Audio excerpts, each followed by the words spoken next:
朋友们，早上好！现在我们一早出发去喝一喝香港的早茶。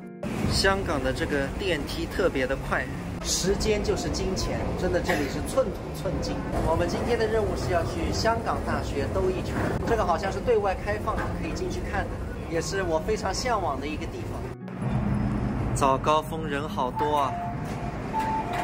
到了星星时光，但是没想到里面这么多人，等了许久，终于在里面有了一个位子。来塞，我也不知道，他那个菜单都是繁体字，我随便点的。正宗。吃完了，2个人115港币，味道真的不错的。所以出来之后，我真的有一种感觉，大家英语一定要好好学，因为在这里很多时候我讲的普通话他们听不懂，他们讲的话我听不懂，这个交流有困难。地铁站还没出来，墙上就都是香港大学的介绍，出来就是香港大学了。前面这些应该都是学生，我们2个学渣来参观了。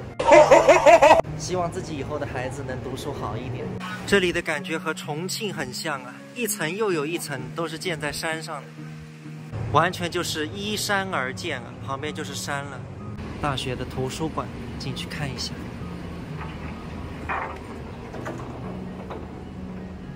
那个好像是在校生，有卡才能进去，而且里面非常的安静，我们就不进去打扰他们。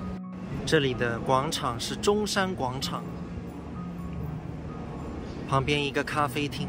来到这里的感觉是非常的震撼的，因为这里各个民族、各种肤色、人种的人都有，都在这里上大学，这种感觉就是非常的融洽。而且我感觉他们都是自学能力非常强，你不需要老师去管，他们自己就懂得学习，他们自己会去学习。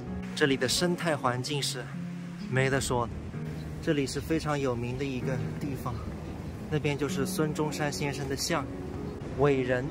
毫不夸张地说，这里就像一个巨大巨大的植物园，各种植物树木都有。这里应该就是教学楼了，朋友们看一下有没有想考香港大学的。物理楼、综合大楼、文娱中心。逛了一圈，终于找到学校这个 logo 了，赶紧拍照。这里就是香港大学的正门了，可惜在装修。真的是不虚此行。这里是一个美术厅，里面有画，还有一些瓷器，都是可以免费参观的。当你真正走进一个有底蕴的大学的时候，这个冲击感是非常强烈的。之前我也去过清华北大，但只是在外面照了个相，他不让进。这也让我有了一个很深的感悟。现在很多地方都说大学生不好找工作，但是我觉得这可能是现在野鸡大学太多的原因，混日子的大学生太多了。你像清华北大、复旦、香港大学这种大学毕业出来的，可能会找不到工作吗？这肯定都是市场都要抢的人才。